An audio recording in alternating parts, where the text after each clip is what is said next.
Good morning. Today is Tuesday, May the 12th. So I want to give a shout out to Kayla Mathis and to Trey Maryland. Today is also my son Ben's 30th birthday, so I want to give a big shout out to him. He was a fun kid growing up, pretty interesting. Now he is a software developer in Seattle, Washington, and he's a really good daddy to his two children, Rosalind, who's 2, and Bastion, who's almost 5 months old. So happy birthday, Ben.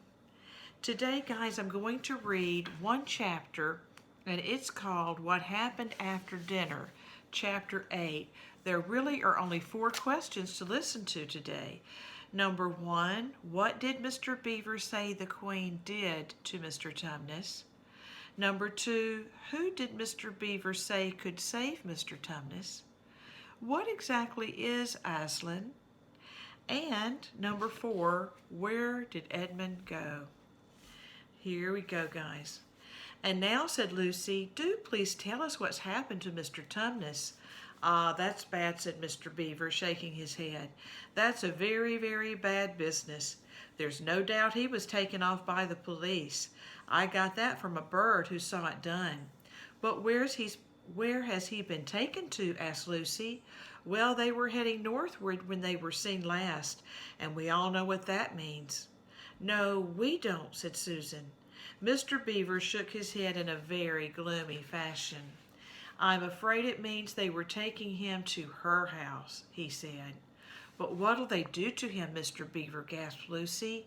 Well, said Mr. Beaver, you can't exactly say for sure, but there's not many taken in there that ever comes out again.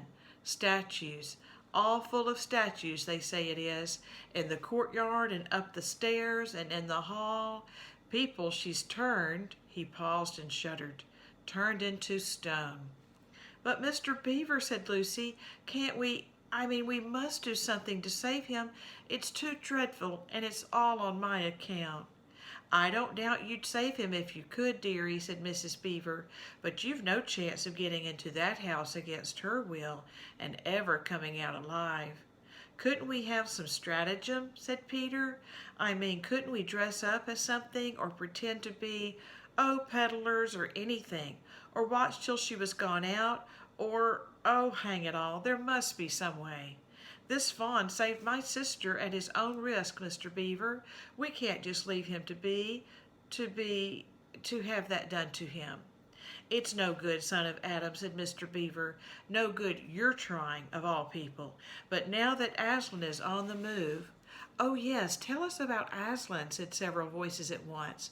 For once again they got that strange feeling, like the first signs of spring, like good news had come over them. Who is Aslan? Asked Susan. Aslan, said Mr. Beaver. Why, don't you know? He's the king. He's the lord of the whole wood, but not often here, you understand. Never in my time or my father's time. But the word has reached us that he has come back. He is in Narnia at this moment. He'll settle the White Queen all right. It is he, not you, that will save Mr. Tumnus. She won't turn him into stone too, said Edmund. Lord love you, son of Adam, what a simple thing to say, answered Mr. Beaver with a great laugh. Turn him into stone. If she can stand on her 2 feet and look him in the face, it'll be the most she can do, and more than I expect of her. No, he'll put all to rights, as it says in an old rhyme in these parts. Wrong will be right when Aslan comes in sight. At the sound of his roar, sorrows will be no more. When he bares his teeth, winter meets its death, and when he shakes his mane, we shall have spring again. You'll understand when you see him. But shall we see him? Asked Susan. Why, daughter of Eve, that's what I brought you here for. I'm to lead you where you shall meet him, said Mr. Beaver. Is he a man? Asked Lucy. Aslan a man, said Mr. Beaver sternly. Certainly not. I tell you he is the king of the wood and the son of the great emperor beyond the sea. Don't you know who is the king of beasts? Aslan is a lion, the great lion. "Ooh," said Susan, "I thought he was a man. Is he quite safe? I shall feel rather nervous about meeting a lion." "That you will, dearie, and no mistake," said Mrs. Beaver. "If there's anyone who can appear before Aslan without their knees knocking, they're either braver than most or else just silly." "Then he isn't safe?" said Lucy. "Safe?" said Mr. Beaver. "Don't you hear what Mrs. Beaver tells you? Who said anything about safe? Course he isn't safe, but he's good. He's the king, I tell you." "I'm longing to see him," said Peter, "even if I do feel frightened when it comes to the point."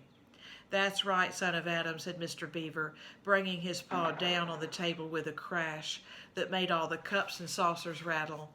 "And so you shall. Word has been sent that you are to meet him tomorrow if you can, at the stone table." "Where's that?" said Lucy. "I'll show you," said Mr. Beaver. "It's down the river, a good step from here. I'll take you to it."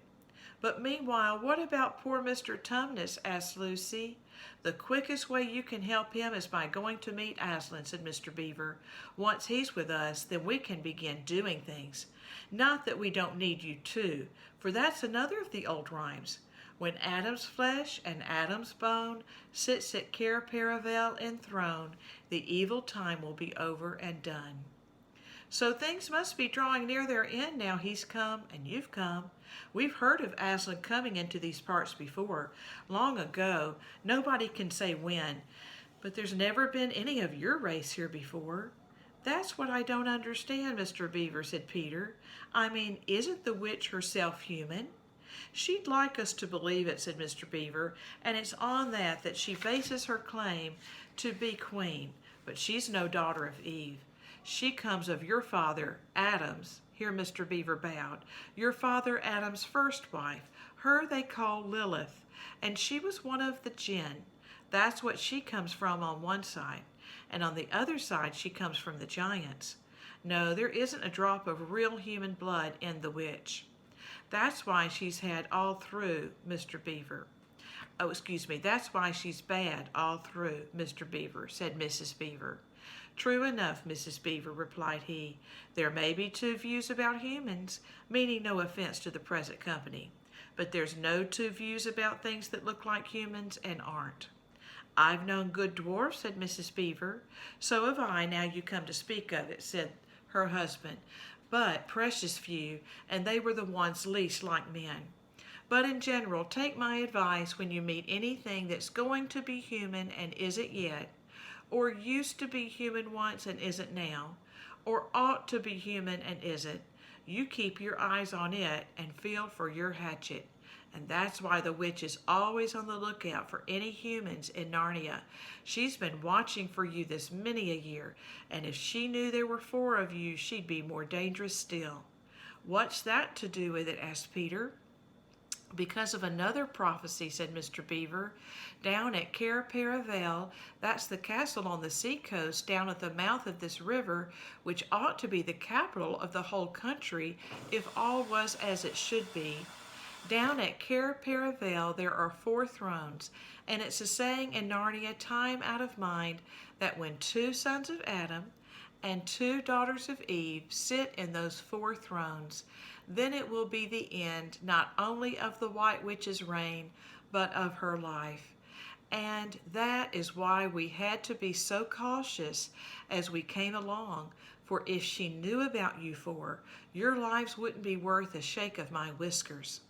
All the children had been attending so hard to what Mr. Beaver was telling them that they had noticed nothing else for a long time. Then, during the moment of silence that followed his last remark, Lucy suddenly said, "I say, where's Edmund?" There was a dreadful pause, and then everyone began asking, "Who saw him last? How long has he been missing? Is he outside?"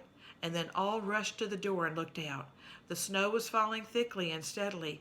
The green ice of the pool had vanished under a thick white blanket, and from where the little house stood in the center of the dam, you could hardly see either bank. Out they went, plunging well over their ankles into the soft snow, and went round the house in every direction. "Edmund! Edmund!" they called till they were hoarse, but the silently falling snow seemed to muffle their voices, and there was not even an echo in answer. "How perfectly dreadful," said Susan, as they at last came back in despair. "Oh, how I wish we'd never come." "What on earth are we to do, Mr. Beaver?" said Peter. "Do?" said Mr. Beaver, who was already putting on his snow boots. "Do? We must be off at once. We haven't a moment to spare." "We'd better divide into 4 search parties," said Peter, "and all go in different directions. Whoever finds him must come back here at once and—" "Search party, son of Adam," said Mr. Beaver. "What for?" "Why, to look for Edmund, of course." "There's no point in looking for him," said Mr. Beaver. "What do you mean?" said Susan. "He can't be far away yet, and we've got to find him.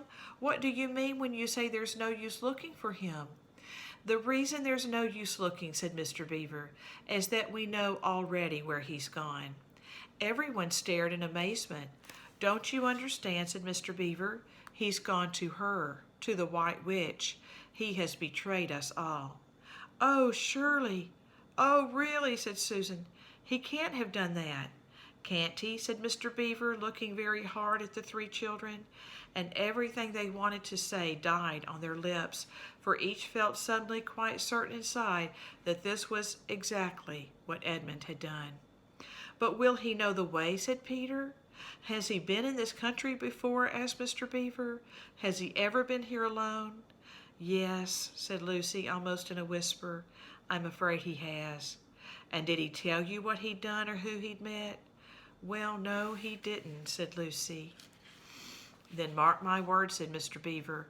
"She has already gotten to him, the White Witch, and he has joined her side and been told where she lives. I didn't like to mention it before, he being your brother and all, but the moment I set eyes on that brother of yours, I said to myself, 'Treacherous.' He had the look of one who has been with the witch and eaten her food. You can always tell them, if you've lived long enough in Narnia, something about their eyes." "All the same," said Peter in a rather choking sort of voice, "we'll still have to go and look for him. He is our brother after all, even if he is rather a little beast, and he's only a kid." "Go to the witch's house?" said Mrs. Beaver.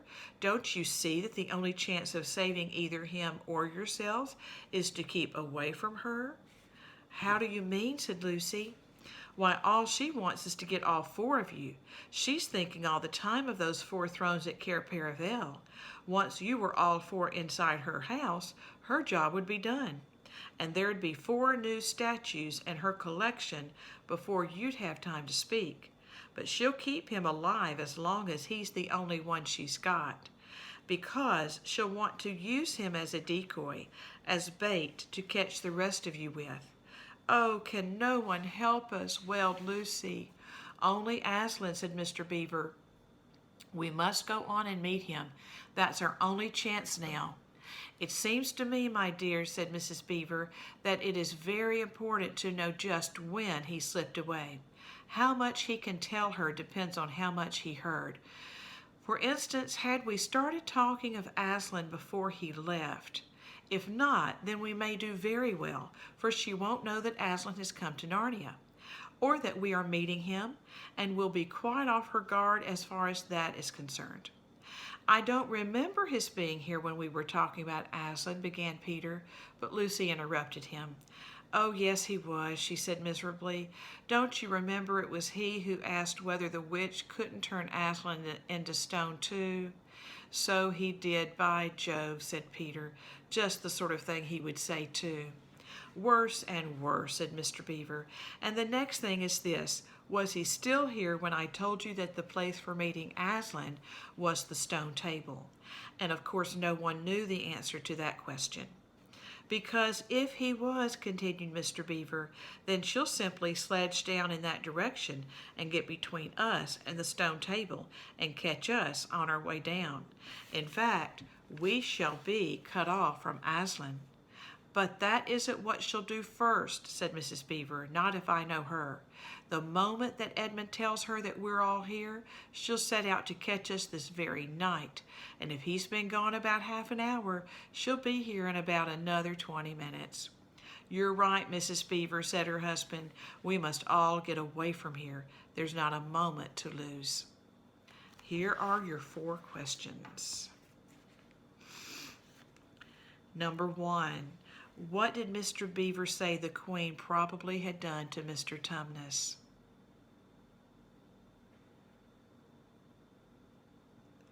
The answer, turn him to stone, or you could say make him a statue. Number 2, who did Mr. Beaver say was the only one that could save Mr. Tumnus?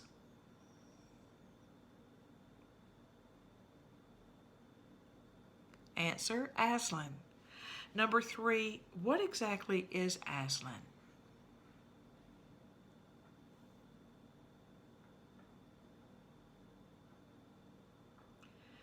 Answer, he is the king, the lord of the wood, and he is a lion. Number 4, where did Mr. Beaver say Edmund had gone?